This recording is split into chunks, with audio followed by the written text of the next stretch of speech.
Promouvoir le développement durable de l'huile de palme pour lutter contre la pauvreté en vue d'une relance économique dans le secteur agricole. Des cogitations au sujet de Tropical Forest Alliance 2020 dans son projet Africa Palm Oil Initiative se tient à Kinshasa pour élaborer le plan d'action de la mise en œuvre des principes nationaux pour la production responsable et durable d'huile de palme en République démocratique du Congo, mais aussi définir les modalités de son implantation ainsi que son suivi.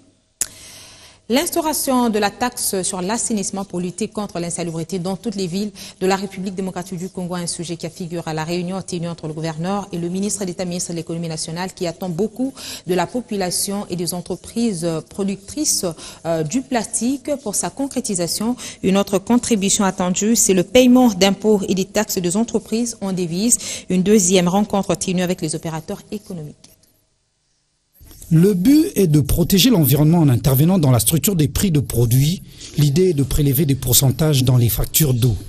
Cette taxe sur l'assainissement sera appliquée dans toutes les villes de la RDC, grâce aussi à une contribution de certaines entreprises de l'État et régies financières. Dans la structure des prix, quand vous consommez de l'eau, au moins par là, vous payez même 50 francs. Si on ajoute 50 francs sur le prix de la bouteille, là au moins vous savez, je contribue à l'assainissement. Trop d'impôts tue l'impôt, dit-on, mais le ministre de l'économie insiste sur la nécessité de la mesure, d'autant plus que la santé n'a pas de prix.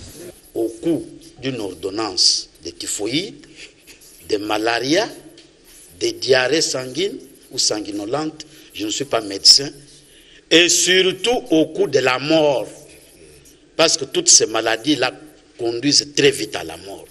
Autre sujet évoqué, les mesures liées au paiement d'impôts et taxes en devises étrangères. Comment trouver les mécanismes d'application afin de sécuriser les entreprises opérant en RDC? Nous sommes venus, c'était juste pour trouver la possibilité que, pour l'exécution, n'est-ce pas, de cette instruction, qu'on puisse améliorer un certain nombre de textes. C'est ce que le ministre a dit qu'il va s'y atteler d'ici là. Et ça nous mettra en sécurité.